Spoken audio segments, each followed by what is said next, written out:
क्या कहें, जन्मांग चक्रस्य नवम भावात् भाग्य विचारः क्रियते इति शुद्धम वर्तते। आर किम अस्ति शुद्धम वर्तते, जन्मांक चक्र में नवम भाव से भाग्य विचार करते हैं, लेकिन और क्या कहें, कहें यश में जन्मांक चक्र से द्वादश भाव, जन्मांक चक्र के द्वादश भाव से संतति विचार क्रियते, तो संतति विचार नहीं करते हैं, तो इसलिए जो है संतति विचार नहीं करते हैं। तो इसमें कौन सा ऑप्शन सही है, कहें आर जो है शुद्ध है और यस जो है अशुद्ध है, तो ये बी ऑप्शन जो है सही हो जाएगा।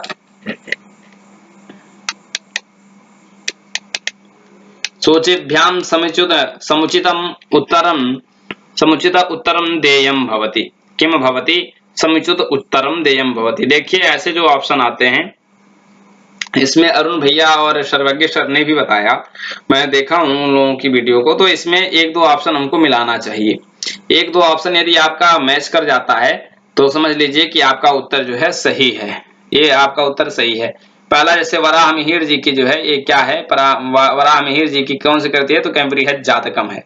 वराह मिहिर की कौन सी कृति है, बृहद जातकम है। और विज्ञान भिक्षु का क्या है, सांख्य प्रवचन भाष्यम है।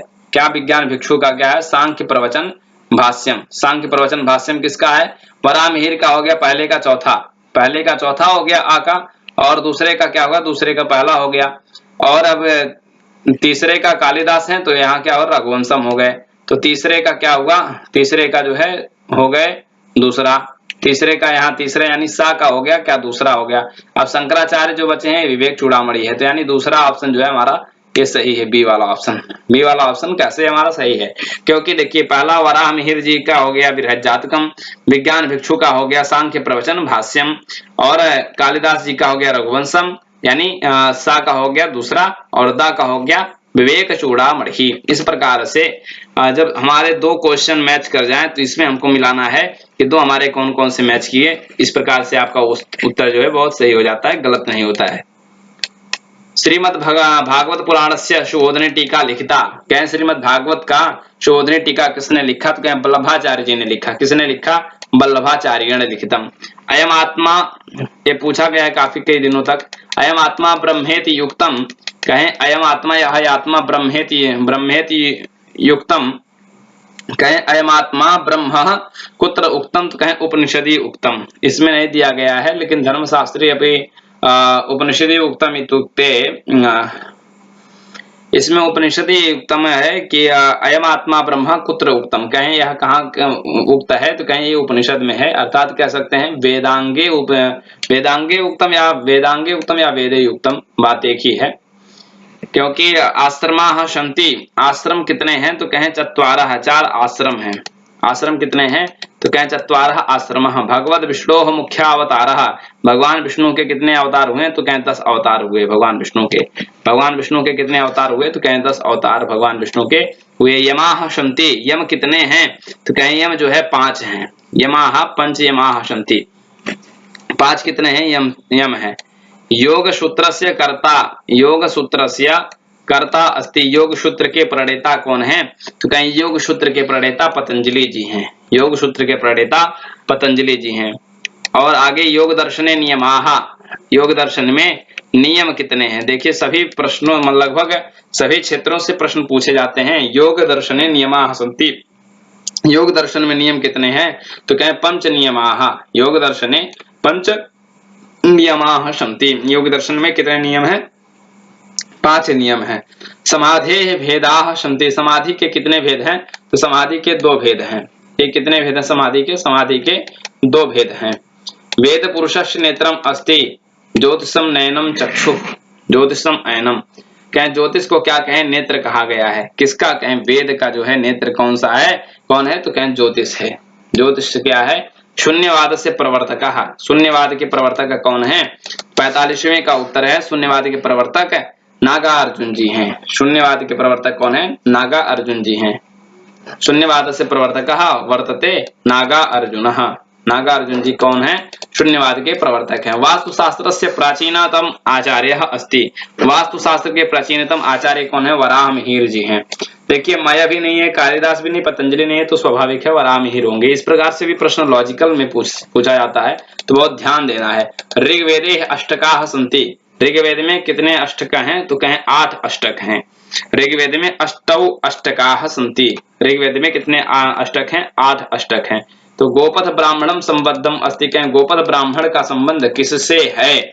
48वें का उत्तर है तो कहें अथर्ववेदेना।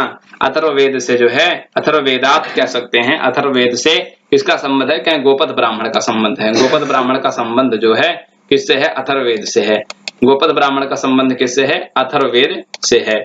महापुराणानाम संख्या वर्तते। महापुराणानाम अर्थात महापुराणों की संख्या कितनी है? तो क्या महापुराणों की संख्या क्या है, कितना है? तो क्या 18 पुराण है। 18 पुराण हैं और 18 ही महापुराण भी हैं। क्या बृहदारण्यक उपनिषदस्य बृहदारण्यक उपनिषदम अस्ति। क्या बृहदारण्यक उपनिषद कहाँ पे है? तो क्या शतपथ ब्राह्मणे वर्तते। क्या शतपथ ब्राह्मण में कहाँ है? ये शतपथ ब्राह्मण में विद्यमान है। तो इस प्रकार से आपने 2004 के शिक्षा 2004 के 73 कोड के प्रश्न पत्रों को आप लोगों के समक्ष मैंने प्रस्तुत किया और आशा करता हूं कि बहुत आप लोगों को आसानी होगी। मैं लगभग 2004 से 2011 तक का हमारे पास पीडीएफ है, तो इस पीडीएफ को मैं आप लोगों के समक्ष हल करके प्रश्न हल करके पहुंचाऊंगा। जो प्रश्न नहीं मिलेंगे, हो सकता है कदाचित हमसे भी त्रुटि भी हो सकती है, तो आप लोग क्षमा करें। आप लोगों के समक्ष पहुंच जा रहे हैं, आप लोग नोट्स में तैयारी कर रहे हो तो नोट आप बना सकते हैं इसका। इस प्रकार से आप तैयारी कर सकते हैं और बहुत ही आसान प्रश्न पूछे जाते हैं। अगर आप क्रम से ध्यान से अगर पढ़ते हैं तो आपका जेआरएफ हो सकता है, कोई दिक्कत नहीं है। और कुछ मित्रों का ये भी प्रश्न रहा कि शिवम जी पहले आप जेआरएफ क्लियर करिए।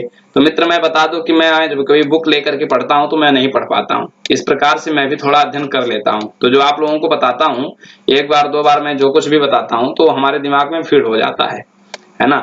जब कभी कहीं चर्चा होती है तो वो मेरे दिमाग में फिट रहता है, तो इस माध्यम से हम भी पढ़ लेते हैं। तो ऐसा कभी भी देखिए, ज्ञान कहीं से भी मिले, चाहे वो हमारे हमसे छोटा हो उम्र में या हमसे बड़ा हो। बल्कि कहा भी गया है, गुड़ीसु पूजा स्थानेषु न लिंगम न च व्ययः। गुणवान व्यक्ति को कहीं वो पूजा स्थान हो या सेमिनार हॉल हो या कहीं भी हो, अगर ज्ञान कहीं से मिल रहा है तो उसको हमको ग्रहण करना चाहिए। हो सकता है हमारा कोई जूनियर छात्र हमसे, कोई जूनियर विद्यार्थी भी हमको बहुत अच्छी बात बता दे जो हमको ना पता हो। इसलिए ऐसी भावना कभी नहीं रखनी चाहिए। जो वहां भी जहां से भी ज्ञान हमको मिलता रहे वो हमको लेते रहना चाहिए। यदि आपको इस चैनल के माध्यम से मिल रहा है, संस्कृत गंगा के माध्यम से मिल रहा है या अनअकैडमी इत्यादि के माध्यम से मिल रहा है, तो लेना चाहिए हमको ज्ञान। और महत्वता आप इसलिए हम नहीं दे पाते हैं, हम सभी नहीं दे पाते हैं। एक व्यक्ति के लिए मैं नहीं कह रहा हूँ, सभी के लिए कह रहा हूँ कि अभी हमको यदि पैसे से इस क्लास को, इस कक्षा को ज्वाइन करना हो तो हम बहुत जो है अपनी इच्छा से ज्वाइन करेंगे, लेकिन निःशुल्क की कोई कीमत नहीं होती है मित्र। इस जमाने में बुरा मत मानिएगा, क्योंकि निःशुल्क हर एक बिंदु जो है, हर एक तथ्य, आज के जमाने में कोई एक मिट्टी का रोड़ा भी निःशुल्क नहीं मिलता है, उसका भी आज हमको क्रय करना होता है। तो इसलिए कोई भी चीज निःशुल्क नहीं है। तो इसलिए हमारे संस्कृत जगत में लोग इसका कद्र नहीं करते हैं, और यही ना कहीं ना कारण है कि हम लोगों को ध्यान न देने के और सम्मान न करने की वजह से आज हम पीछे हैं। हम संस्कृति हमारे पीछे है। काफी लोगों को संघर्ष करना पड़ रहा है। आने वाले समय के जो छात्र हैं उनको काफी संघर्ष करना पड़ रहा है। तो इसलिए आप लोग ज्यादा से ज्यादा शेयर करिए, सब्सक्राइब करिए, लाइक करिए। और मैं आप लोगों के समक्ष कितनी मेहनत करके इस वीडियो को जो है क्रिएट करता हूँ, फिर आपको अपलोड करता हूँ। और आप लोग यदि आप लाइक सब्सक्राइब नहीं करेंगे, अपने मित्रों तक नहीं पहुंचाएंगे, तो फिर कोई लाभ नहीं होने वाला है। तो 2000 देखिए, इसमें आपको शो हो रहा होगा नीले कलर में, यहाँ पे 73 का है। 2004 से 2011 तक हमारे पास जो है पूरे लगे हुए पीडीएफ रखा है 73 कोड का। आपको यदि चाहिए तो आप कमेंट बॉक्स में हमसे ले सकते हैं मैसेज करके। तो आज के लिए बस इतना ही। सभी को सादर प्रणाम। नमः संस्कृताय।